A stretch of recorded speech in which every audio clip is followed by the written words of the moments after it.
Hi అండి, అందరికీ నమస్కారం. ఇది ఒక పురాతనమైన గుడి. చూడండి, ముందు ఆర్చి పార్కు చాలా చాలా అందంగా ఉంది. మధ్యలో విగ్రహాలు, దేవుళ్ళ విగ్రహాలు. లోపలికి ఎంట్రీ కాగానే శంకరుడు, ఆంజనేయుడు పడతాడండి. జింకలు, పులులు, ఆవు దూడల విగ్రహాలు ఇలాంటివి ఉన్నాయి. చాలా బాగుంది లోపలికి ఎంట్రీ. ఇది పురాతనమైన గుడి. ఈ గుడి లోపల చాలా చాలా బాగున్నాడు శివయ్య. ఇది ఒక రాతి గుట్ట మీద కట్టబడినటువంటి భూమి. గుడి కట్టడం కూడా రాయితోనే కట్టిరండి.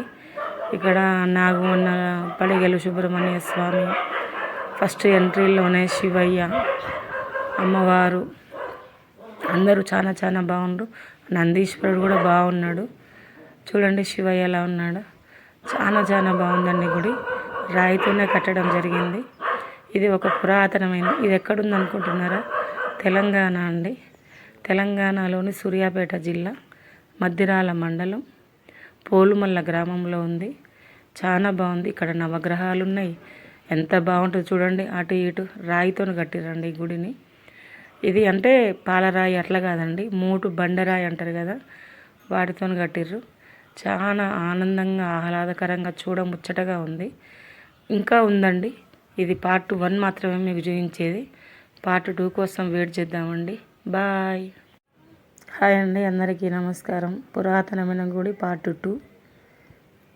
ఈ ఫస్ట్ నందీశ్వరుడు అండి. ఒక పక్క ఊరు ఉంటుంది, 2-3 పక్కల పంట పొలాలు ఉంటాయి. చాలా బాగుంటుంది. బండ మీద ఉంటుందండి ఈ గుడి. చుట్టూ బండ ఉంటుంది, బండ మీద గుడి. అప్పట్లో బండనే తొలిచి గుడి కట్టినట్టు. ఇది కళ్యాణ మండపం ఉంటుంది. ఎదురుగా ఆంజనేయ స్వామి ఉంటాడు.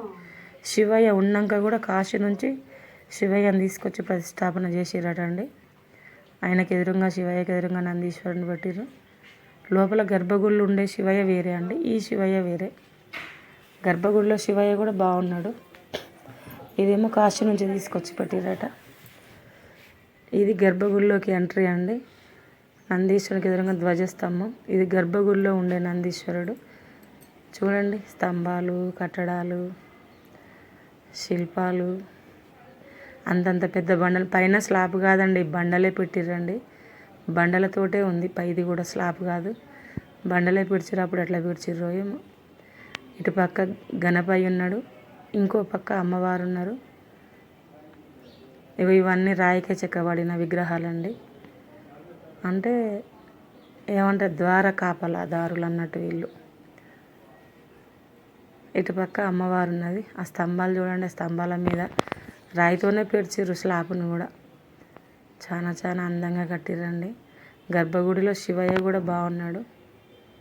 చూడండి, పార్వతీ రామలింగేశ్వర స్వామి అంట. పార్వతీ రామలింగేశ్వర స్వామి అన్నం. పార్ట్ 3 కూడా ఉందండి, చూద్దాం. హాయ్ అండి, అందరికీ నమస్కారం.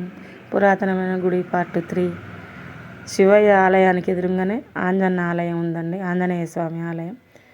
ఆయనకి ఎదురుగా ఈయనకి ఎదురుగా ఆయన ఉన్నారండి. మధ్యలో కళ్యాణ మండపం ఉంది, ధ్వజస్తంభం. చాలా బాగుంది గుడి. టెంపుల్ రావాలనుకునే వాళ్ళు రావచ్చు. సూర్యాపేట నుండి దంతాలపల్లి హైవే మధ్యలో ఉంటుందండి. పోలుమల్ల కాడ దిగి 1 కిలోమీటర్ లోపలికి వస్తే స్వామివారి గుడి ఉంటుందండి. రావచ్చు, దర్శనం చేసుకోవచ్చు.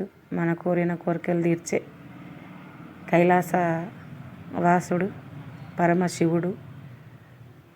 లైక్ చేయండి, సబ్స్క్రైబ్ చేయండి, కామెంట్ పెట్టండి. బాయ్. శివయ్య అందరి కోరికలు తీర్చాలని కోరుకుంటున్నా కార్తీక మాసం సందర్భంగా.